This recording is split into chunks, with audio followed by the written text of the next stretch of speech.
أعوذ بالله من الشيطان الرجيم بسم الله الرحمن الرحيم الحمد لله رب العالمين والصلاة والسلام على أشرف الأنبياء والمرسلين وعلى آله وصحبه أجمعين سبحانك لا علم لنا إلا ما علمتنا إنك أنت العليم الحكيم وتب علينا إنك أنت التواب الرحيم يا وافع المستقيم وهداية صالحة ولا قوة إلا بالله لا حول ولا قوة إلا بالله لا حول ولا قوة إلا بالله اللهم لنا ما نعرف به أولك ونعرف بك وصلك وإلهم الملائكة المقربين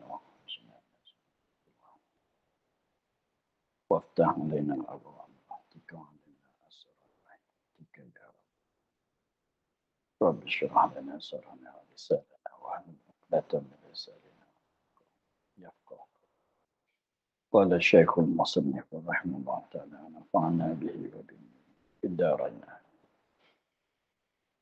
Sekian.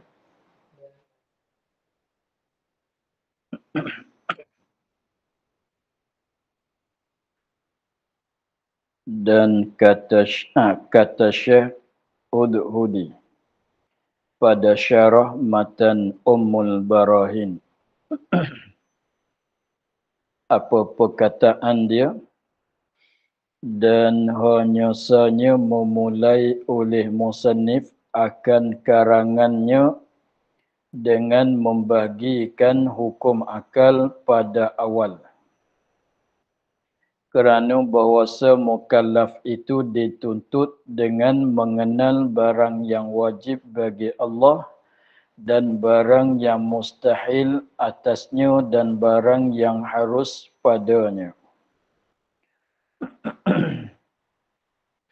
Dan tiada dapat ia menghukumkan atas suatu itu dengan bahawasanya ia wajib atau ia jaiz atau ia mustahil hingga ketahui ia akan hakikatnya itu.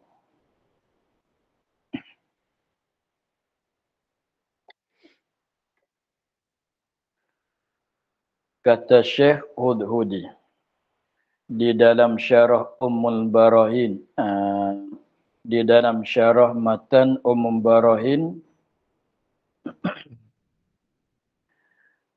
dia katanya hanya sahaja memulai oleh musannif. Pasal apakah musannif mulai akan karangan kitab matan Ummul Barahin inilah. Kerana dengan membagikan hukum akal pada awal ini pada awal kitab, pada awal matan Ummul Barahin. Jadi sebab apakah musannif mulaikan kitab dia ini dengan membagikan bagai-bagai hukum akal? Kenapa tak cakap pasal sifat yang wajib bagi Allah Ta'ala terus? Padahalnya kitab dia ni untuk nak menyatakan perkara yang sifat-sifat yang wajib kita i'tikad kan. Kenapa dia tak mulai terus dengan sifat wujud ke masalah? Pertama kali dia mulaikan dengan membagikan hukum akal itu kepada 3. Kenapa? Kerana bahawasanya mukallaf itu, kita orang mukallaf ni dituntut, diwajib pada syarak, dituntut, diwajib pada syarak. Sebab kita orang mukallaf, kita ni diwajib oleh Allah Ta'ala, diwajib oleh syarak dengan mengenalkan barang yang wajib bagi Allah dan barang yang mustahil atasnya atas Allah dan barang yang harus. Dengan kerana kita orang mukallaf, syarak mewajibkan kita mengenal akan barang tu sifat-sifat. Mengenal barang yang wajib. Barang-barang tu ialah sifat-sifat. Sebab kita orang mukallaf ini wajib di atas kita, wajib pada syarak atas kita orang mukallaf mengenalkan sifat-sifat wajib bagi Allah. Dan barang yang mustahil atasnya atas Allah. Jadi kita wajib mengenalkan sifat-sifat yang mustahil atas Allah, dan juga kita ni diwajib mengenalkan barang sifat yang harus padanya pada Allah. Pasalnya kita ni diwajibkan mengenal 3 perkara yang bersangkutan dengan ketuhanan Allah. Dengan sifat-sifat yang wajib bagi Allah mesti dikenal. Barang-barang yang mustahil, sifat-sifat yang mustahil atas Allah wajib dikenal. Perkara yang harus, barang yang harus bagi Allah wajib dikenal. Maka dan tiada dapat ia mukallaf. Tak dapat, tak kuasa, tak dapat ia mukallaf menghukumkan atas suatu daripada perkara-perkara yang bersangkutan dengan Allah. Tiada dapat, tak mungkin, tak kuasa ia mukallaf untuk nak menghukumkan di atas suatu hukum-hukum dengan bahwasanya ia suatu tu wajib, atau ia suatu itu jaiz, atau ia suatu tu mustahil. Kita ni tak boleh nak hukumkan di atas sesuatu perkara dengan wajib, benda ini wajib, benda itu mustahil, yang nu pula harus, hingga mengetahui ia mukallaf akan hakikatnya, hakikat yang wajib, yang mustahil, yang harus. Jadi maknanya kita kena tahu sifat-sifat yang wajib bagi Allah. Wajib tu apa dia?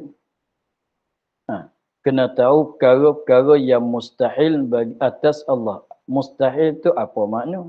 Mesti kena tahu. Lebih dulu kena tahu wajib tu apa dia. Mustahil tu apa dia. Harus tu apa dia. Jadi maknanya kalau kita kata ada Allah, ada Tuhan. Ada Tuhan. Apa hukum pada akal? Kalau tak kena hukum akal, nak letak hukum tak boleh.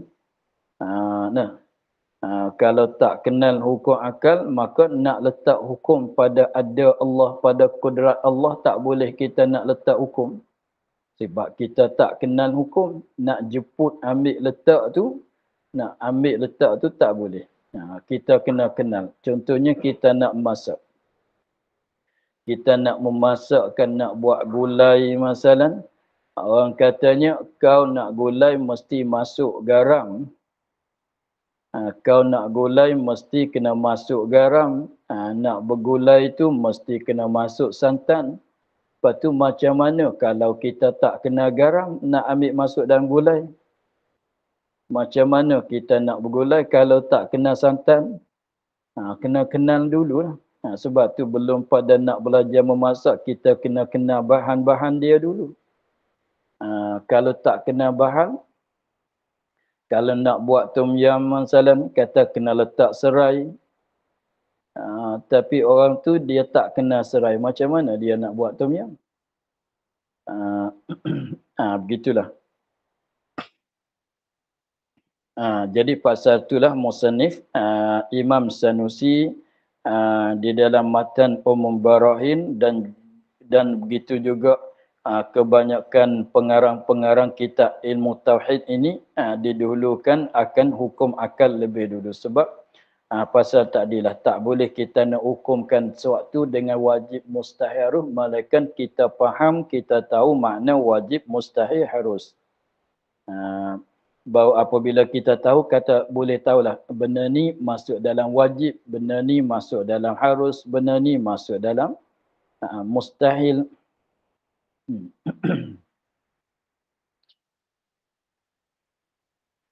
Syahdan, ketahui olehmu bahawasa ketahui olehmu hai orang yang diberi taufik oleh Allah. Ketahui olehmu. Mu tu siapa? Ketahui olehmu, oleh kamu. Kamu tu siapa? Wahai orang yang diberi taufik oleh Allah. Mana orang yang dapat taufik daripada Allah. Ini berdoa. Ini berdoa untuk kita supaya kita mengetahui. Bahwasa mengetahui hukum akal yang tiga ini dan ulang-ulang menderas akan dia. Tu orang Melayu panggil menderas.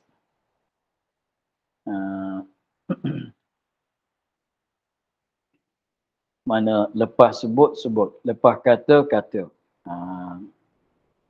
Supaya nak bagi lacak. Dia menderas ni contohnya kalau kita hafal ayat Quran masalah.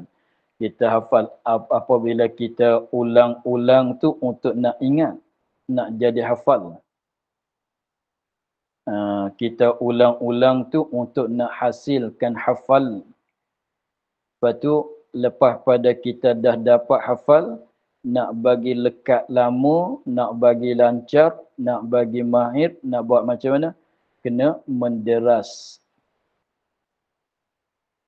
Walaupun dah hafal, kena kata pula. Maknanya itu mau ulang-ulang menderas. Pagi-pagi baca. Kenapa? Buat begitu pagi-pagi baca. Itu panggil menderas. Dia kata sekali lagi bahwasa mengetahui hukum akal. Tahu kenal hukum akal yang tiga ini dan mengulang-ulang menderaskan dia akan hukum-hukum akal yang tiga. Ulang-ulang menderas hingga mahir, hingga jadi lancar dan teguh dan tetap kejap di dalam hati pada mengetahuikan dia. Jadi kita nak kepada begitu. Nak bagi jadi begitu. Sekadar faham, sekadar tahu, kalau kita tidak mengulang-ulang, kalau kita tidak membiasa-biasa dengan dia, kita tak jadi lancar, kita tak jadi mahir, tak jadi teguh tetap di dalam hati. Contohnya, mana-mana perbuatan sekalipun.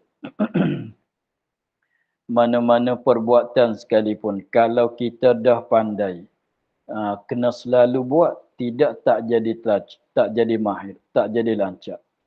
Kita tengok orang yang jadi chef tu, dia potong bawang tu, dia tak tengok ke tangan dia, ke pisau dia tu. Kalau kita tak tengok ke tangan, tak tengok ke pisau, nanti berdarah. Tetapi dia selalu buat, dia tak tengok pun dia boleh potong. Tu nak sampai jadi begitu. Sekadar kita pandai, berhenti. Maka tak jadi kemahiran. Kita naknya jadi mahir. Sebab tu benda ni saya dah tahu. Dah tahu pun nak dengar lagi. Benda ni saya dah pandai pun nak kena buat lagi. Naknya begitu. Benda ni saya dah baca, nak kena baca lagi. Begitu. Sebab kita bukan nak sekadar tahu, sekadar pandai, nak tinggi pada pandai, tinggi pada tahu, apa dia? Lancar, kemahiran, teguh, kejap. Kita naknya begitu.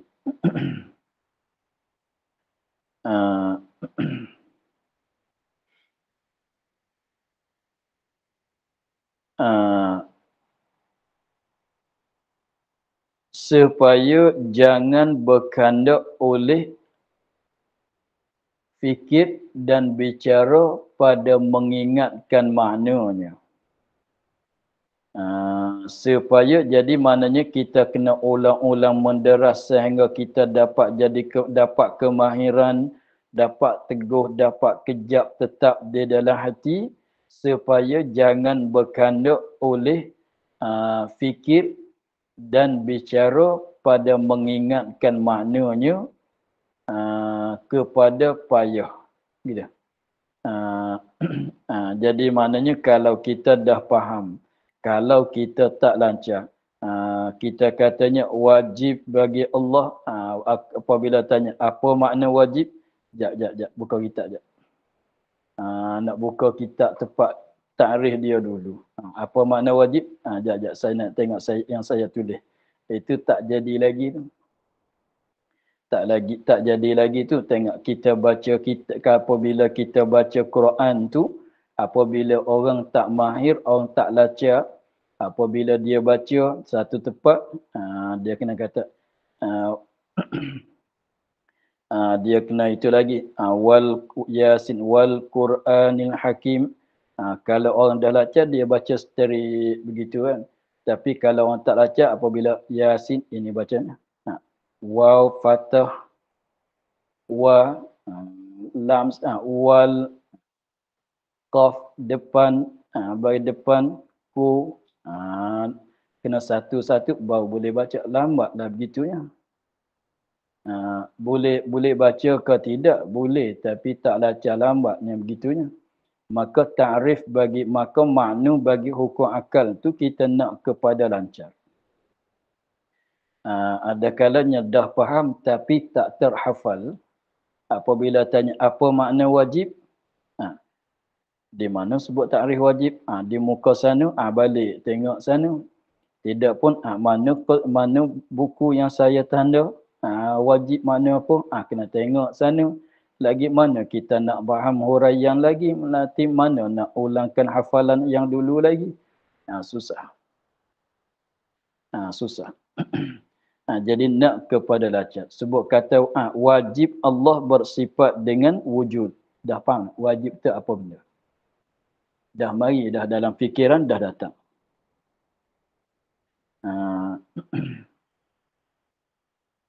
Nak sampainya begitu. Tengok. Adalah yang demikian itu setengah daripada warang yang wajib atas mukallaf yang berakal. Adalah yang demikian itu mengetahui dan mengulang-ulang menderas setengah daripada barang perkara yang wajib atas mukallaf yang berakal, yang berkehendak akan kemenangan dengan mengenalkan Allah, yang berkehendak akan kemenangan, kejayaan, dapat berjaya untuk pada mengenalkan Allah Ta'ala dan mengenalkan nabinya, Nabi Allah yang mursal, Nabi yang dijadi Rasul. Alaihimussalatu wassalam. Begitulah. Kita kena bagi lancar. Dalam medan ilmu, benda-benda yang basic tu, mesti kena lancar. Mesti kena lancar. Contohnya kalau kita belajar tajwid Quran, kalau nun sakin bertemu dengan mim, ini apa ni? Ini apa ni? Panggil apa ni? Idgham ma'al gunnah ke atau panggil iqlab? Kena tengok dalam buku dulu. Tengok di sini iqlab, cara baca macam mana? Tengok dalam buku pula. Nak boleh habis satu baris, letih ya.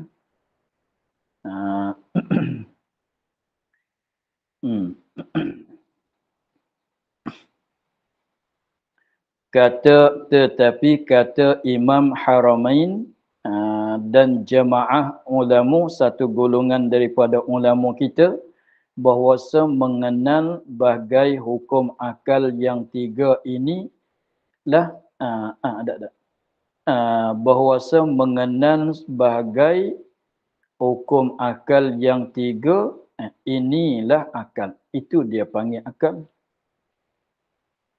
Tahu hukum akal yang tiga, itulah akal.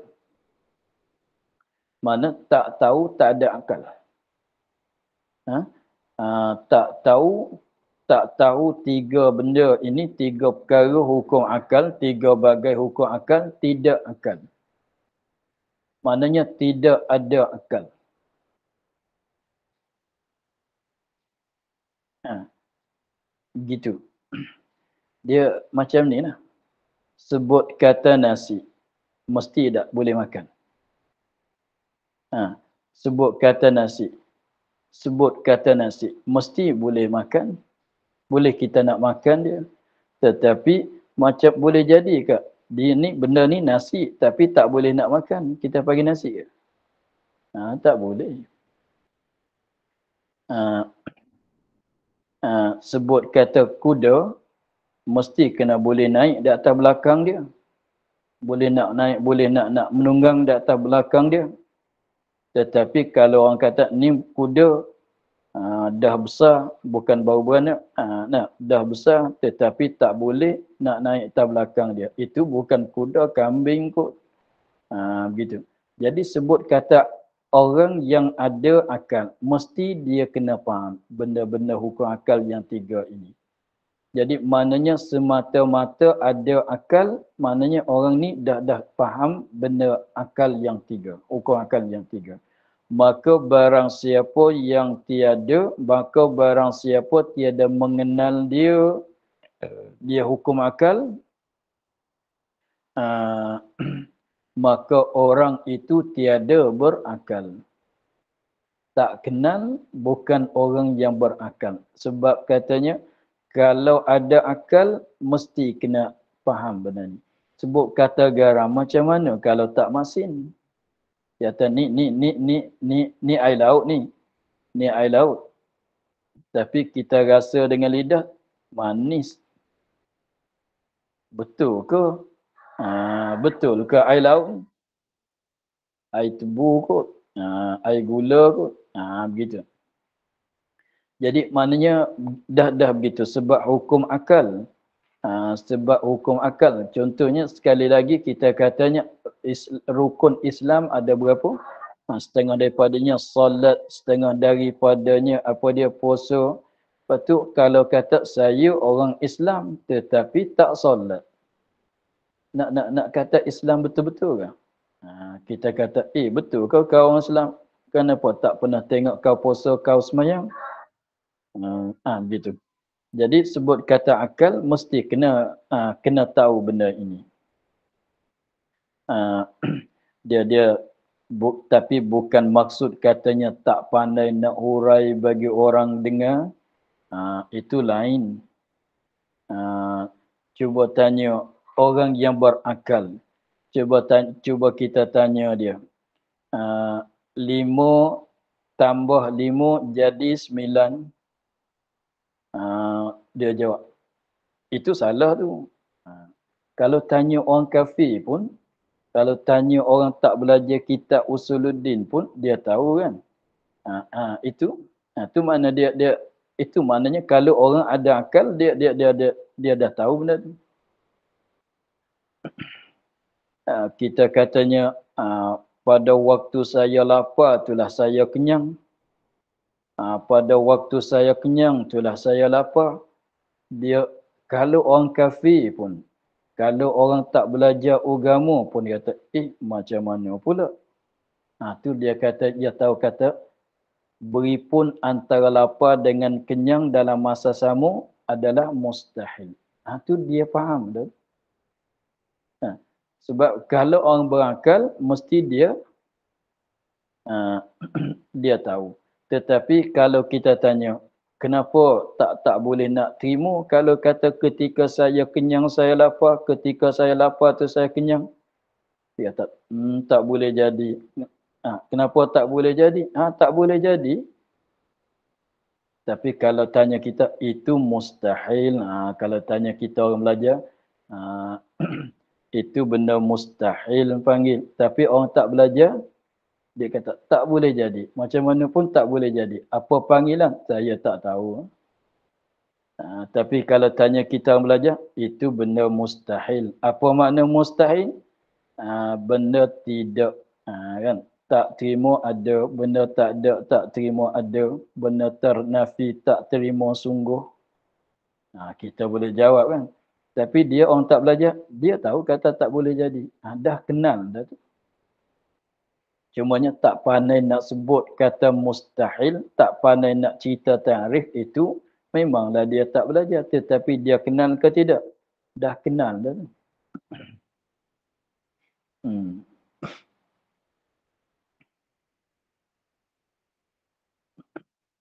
Begitu dah. Itu maksud dia.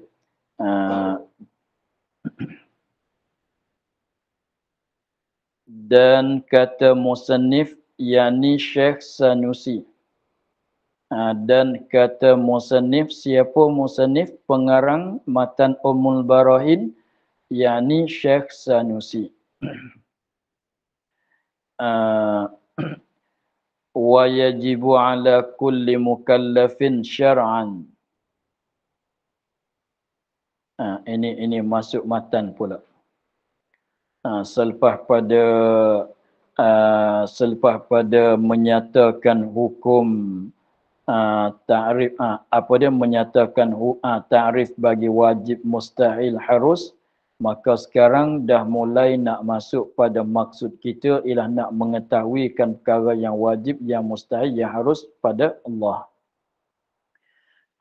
Katanya wa yajibu ala kulli mukallafin syar'an, wa yajibu ala kulli mukallafin syar'an.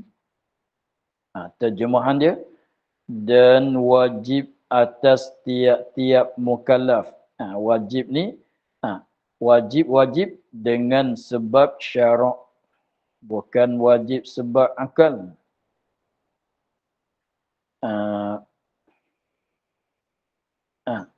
Wajib sebab syarak, sebab peratahan syarak. Dengan maknanya, kalau tidak ada syarak, tidak mesti kita kenal. Tak wajib, tak salah kalau tak kenal. Seperti mereka yang ada di antara dua Rasul. Seperti orang Arab yang sebelum dibangkit Nabi Muhammad sallallahu alaihi wasallam, maka adakah datang syarak pada zaman itu? Tidak ada datang syarak. Maka salah ke tidak orang Arab pada zaman jahiliyah belum pada bangkitan Nabi Muhammad tak kenal Allah? Tak salah. Sebab wajib ni, sebab wajib kena tahu ni sebab syarak, sebab perintahan daripada syarak. Maknanya kalau syarak tak perintah, kalau tak datang syarak sebab belum dilatihkan jadi rasul seperti ahli fitrah yang duduk antara dua rasul, maka tak salah kalau tak kenal. Itu mana katanya wajib dengan sebab syarak. Lepas tu zaman belum pada Nabi Muhammad dibangkit, maknanya pada zaman itu tidak ada syarak. Tidak ada hukum syarak lagi sebab tidak ada Rasul, maka tak salahlah bagi mereka yang ada pada zaman itu kalau tak kenal. Tetapi kita dah disuruh oleh syarak, tak tahu, salahlah. Wa yajibu ala kulli mukallafin syar'an, sambung, an ya'rifa, fa'il bagi yajibu, an ya'rifa fa'il bagi yajibu, wajib an ya'rifa, bahawa an ya'rifa ma yajibu. Tu kalau tengok bahasa Arab tu dua kali yajibu kan. Yajibu yang depan tu, yajibu ala, itu wajib syarak. An ya'rifa ma yajibu, ini wajib akal. An ya'rifa ma yajibu fi haqqi maulana jalla wa azza, wa ma yastahilu wa ma yajuzu. Artinya bahawa mengenai wajib dengan sebab syarak, wajib bahawa mengenal ia mukallaf akan barang yang wajib pada hak Tuhan kita, pada hak Tuhan kita, yakni wajib pada zat Allah Ta'ala. Pada zat Tuhan kita. Dan barang mustahil, barang yang mustahil dan barang yang harus padanya. Dengan maknanya syarak mewajib di atas kita mengenal tiga perkara ini. Dengan maknanya siapa-siapa tak mengenal tiga perkara ini maka berdosanya. Tak mengenal apa yang wajib, apa yang harus, apa yang mustahil pada Allah, maka berdosalah ia.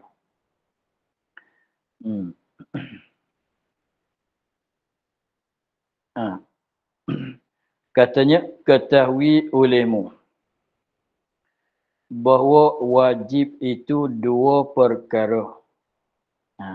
Dengan sebab sana,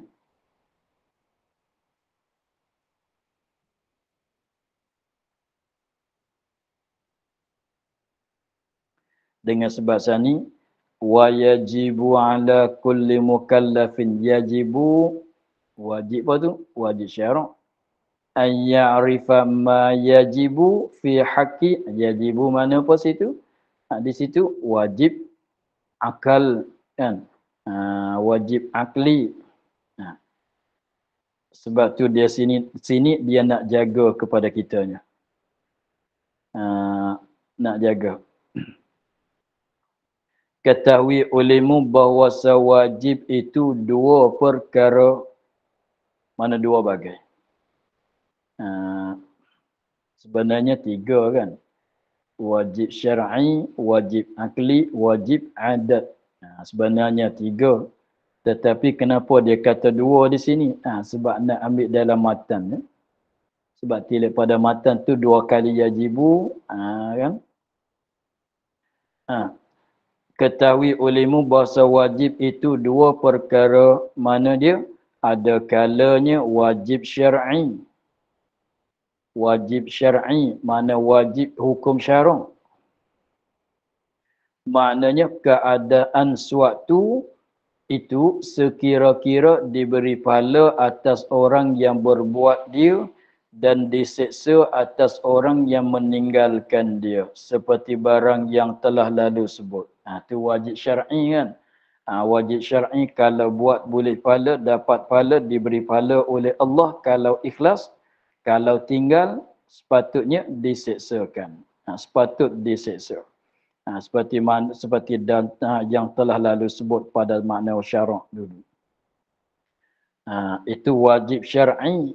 Maknanya suatu perkara kalau kita buat, diberi pahala oleh Allah. Kalau ikhlas, kalau tak buat tu diseksa, sepatut diseksa. Itu wajib syar'i maknanya begitu. Habis itu, dan ada kalanya wajib akli. Wajib akli ni maknanya ketiadaan menerima ternafi pada akal. Tak terima nafi, tak terima tak ada. Mana ada, tak terima tak ada. Sungguh tak terima tak. Pada akal, pada kiraan akal, pada tilikan akal.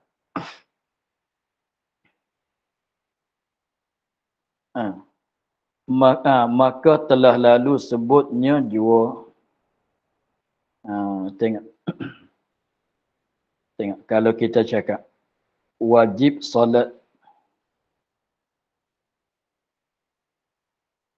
Wajib solat. Wajib. Wajib solat. 5 waktu. Wajib kuasa Allah.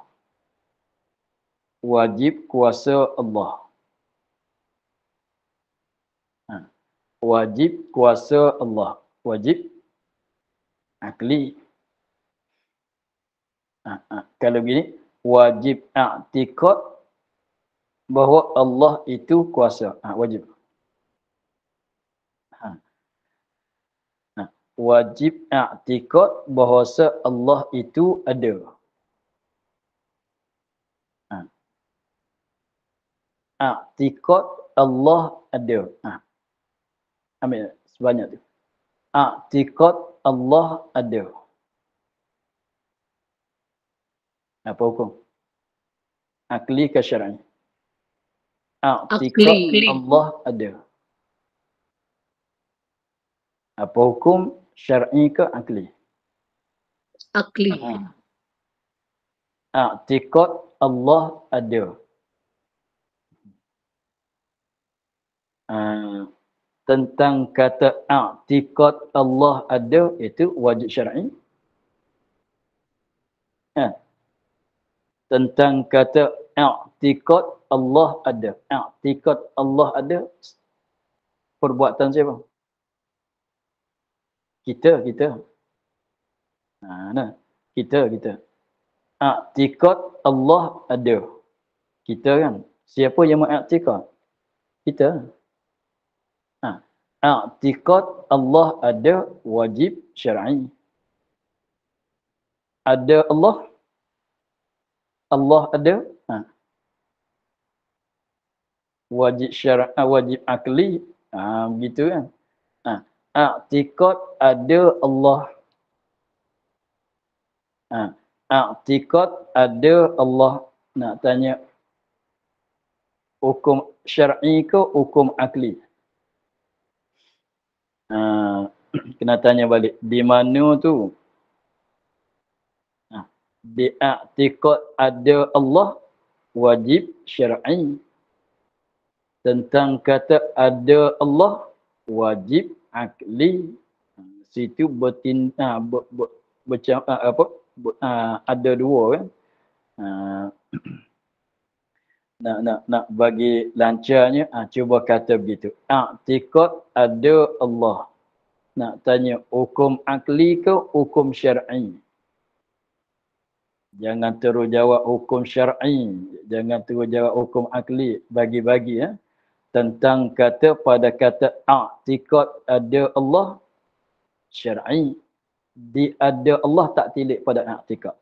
Ada Allah jangan tilik pada i'tiqad. Ada Allah akli. Begitu. Nak bagi dapat membeza syar'i akli. Sebab tu wajib i'tiqad ada Allah. Itu syar'i. Wajib ada Allah itu akli. Wajib i'tiqad ada Allah itu syar'i. Wajib ada Allah. Apa pula? Itu akli. Begitulah. Nak bagi lancar. Itu caranya.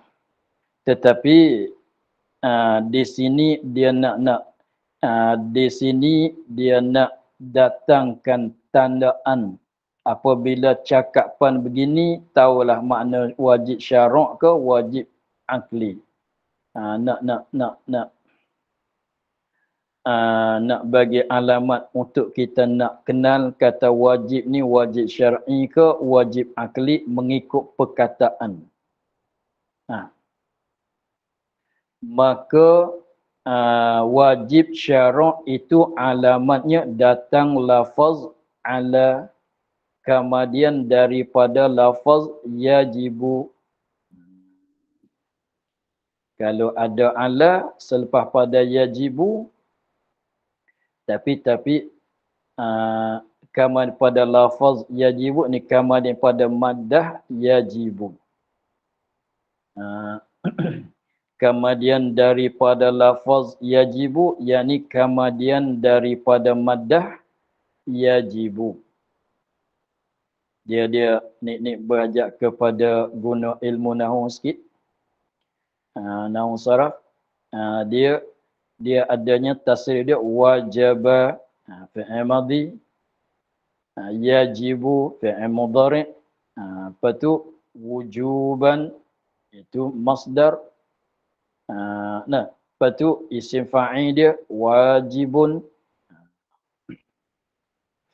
wajaba yajibu, wajaba fi'il madhi, yajibu fi'il mudhari', wujuban masdar.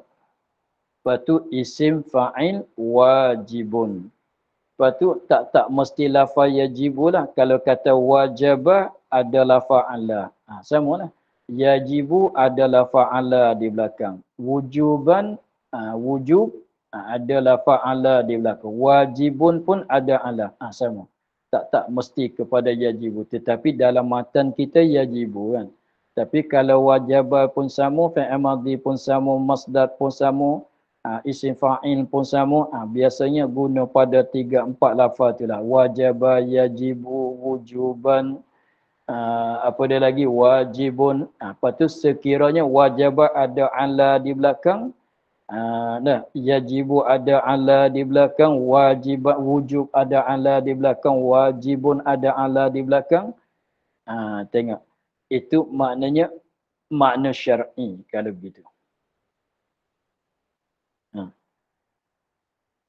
Sekali lagi, maka wajib syarak itu alamat tandanya kita nak tahu datang lafaz ala haraja sebab dia ta'diyah dengan ala. Dalam ilmu saraf katanya wajaba yajibu wujuban wajibun tu ta'diyah dengan ala haraja. Ta'diyah dengan ala haraja. Maka itu yajibu wajaba tu makna syar'i. Seperti kata musannif wa yajibu ala kulli mukallafin, yang sana ya. Wa yajibu ala kulli mukallafin, dan wajib terjemuh dia tengok yang dulu, wajib atas, ala tu mana atas, wajib atas mukallaf. Tu kalau wajaba ala, yajibu ala, wujub ala, wajibun ala. Itu makna syar'i kalau begitu. Tengok di belakang dia. Ala ke apa benda? Dan wajib akal itu datang alamatnya lafaz lam atau fi. Lam haraja, fi haraja, makna ta'diyah dengan lam artinya ta'diyah dengan fi. Sekali lagi, dan wajib akal itu datang alamatnya lafaz lam. Li. Lam haraja. Dia tengok kalau masuk pada isim dhamir baca la, lahu. Lahu mulkus samawat, lahu.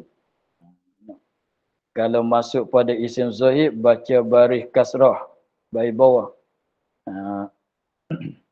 Alhamdulillah. Lillah. Tu lam dah tu. Lam raja. Kalau masuk dhamir lahu, lahum, lahu, lahum. Begitu. Kalau masuk pada isim zahir di kasrah. Lillah. Lillah. Tengok. Sekali lagi, dan wajib pada akal itu alamat, datang alamatnya dengan lafaz lam. Atau fi, artinya ada lafaz fi. Tapi fi ni yang dengan makna lam. Ini kena belajar nahu dah. Fi dengan makna lam. Lafaz fi tapi makna lam, makna bagi.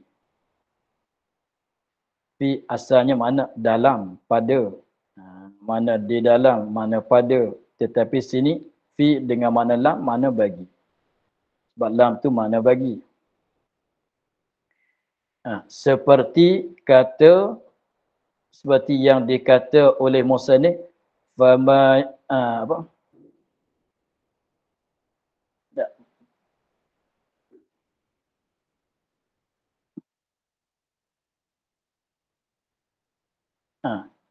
Fama yajibu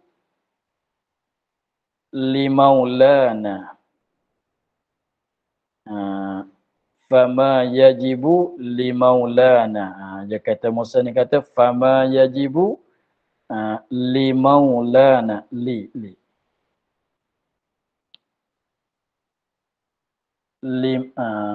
Limaulana. Ada lam, maula. Masuk lam, limaulana. Itu makna wajib. Wajib akli. Kalau di belakang ya wajaba li, yajibu li, wujuban li, wajibun li limaulana lillah. Itu syar'i, artinya ada fi. Tengok fi yang tadi an ya'rifa ma yajibu fi haqqi fi tu fi pada, tapi dengan makna bagi. Yajibu yang tadi an ya'rifa ma yajibu fi. Jadi maknanya kalau wajib akli boleh nak guna fi, boleh nak guna lam. Kalau dia kata begini, ya'rifa ma yajibu li haqqi maulana pun boleh. Yajibu fi haqqi maulana pun boleh. Begitu.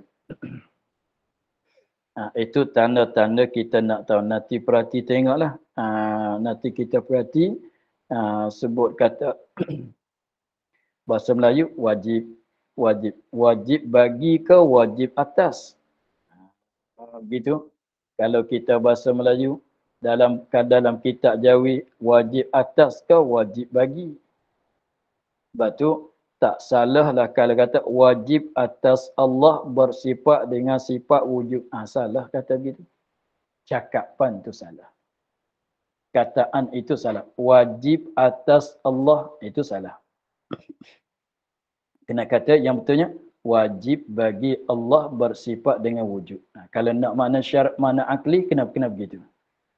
Lepas tu kalau wajib syar'i, wajib atas mukallaf, bukan wajib bagi mukallaf. Wajib atas mukallaf sembahyang 5 waktu, bukan wajib bagi, salah. Wajib atas mukallaf sembahyang 5 waktu. Kena gunanya begitu.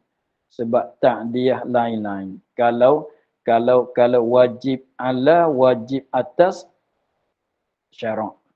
Wajib bagi, wajib li, fi, wajib akli. Begitulah.